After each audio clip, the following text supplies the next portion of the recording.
નમસ્કાર મિત્રો, આજના આ વિડીયોમાં સરકાર દ્વારા જે ગણતરી ફોર્મ માટેની એક માહિતી પત્રક ઘરે ઘરે બીએલઓ દ્વારા તમારા ઘરે પહોંચ્યું હશે. મોટા ભાગે હજુ પણ આ ફોર્મ ઘણાના ઘરે પડી રહ્યા છે. બરાબર, હજુ પણ ઘણા લોકોએ જાગૃત નાગરિક બનીને ફોર્મ ભરેલું નથી.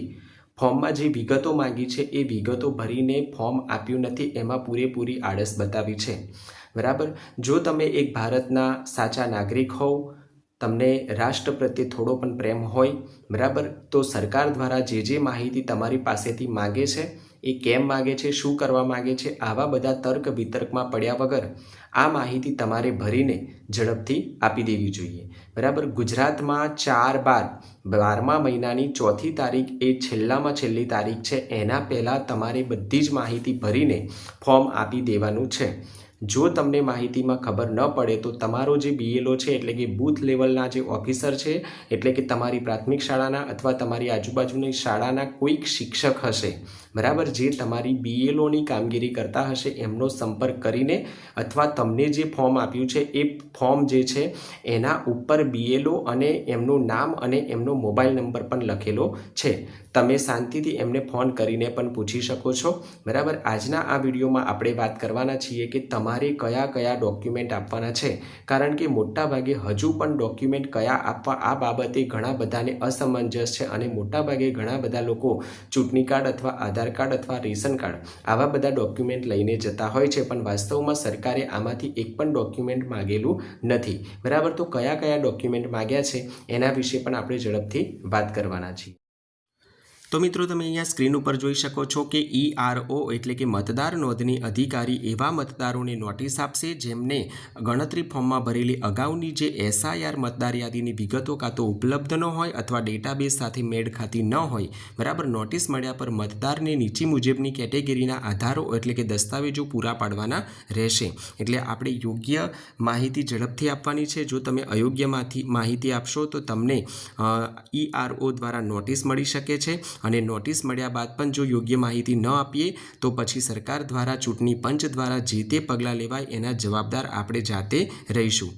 હવે કયા કયા પત્રકો, બરાબર, કયા કયા ડોક્યુમેન્ટ આપણે આ ફોર્મ સાથે જોડવાના છે એના વિશે ખાસ મહત્ત્વની ચર્ચા કરીએ.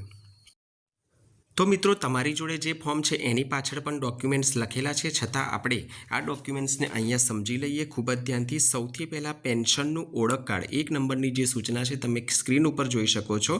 પેન્શનનું ઓળખ કાર્ડ અથવા પેન્શન ચૂકવણી ઓર્ડર, આ બંનેમાંથી કોઈ પણ એક આપી શકો છો. બીજું નંબર, 1/7/1987 પહેલાં સરકાર, સ્થાનિક અધિકારી અથવા બેંક અથવા પોસ્ટ ઓફિસ અથવા LIC અથવા PSU દ્વારા જારી કરાયેલ ઓળખ કાર્ડ, પણ એ ઓળખ કાર્ડ 1/7/1987 પહેલાંનું હોવું જોઈએ. ત્યારબાદ જન્મનું પ્રમાણપત્ર. ચોથું છે પાસપોર્ટ. પાંચમું છે માન્ય બોર્ડ યુનિવર્સિટીનું શૈક્ષણિક પ્રમાણપત્ર, બરાબર, જે તમારે 10મા ધોરણની અથવા કોઈ માર્કશીટ હશે, બરાબર, શૈક્ષણિક પ્રમાણપત્ર હશે તો પણ ચાલશે. છઠ્ઠા નંબરનું ડોક્યુમેન્ટ છે રહેઠાણનું પ્રમાણપત્ર. ઘણીવાર આપણને સક્ષમ અધિકારીઓ દ્વારા રહેઠાણનું જે પ્રમાણપત્ર મેળવેલું હોય છે એ પણ તમે મૂકી શકો છો. ત્યારબાદ વન અધિકાર પ્રમાણપત્ર. આઠમું છે જાતિનું પ્રમાણપત્ર. નવમું છે રાષ્ટ્રીય નાગરિક રજિસ્ટર.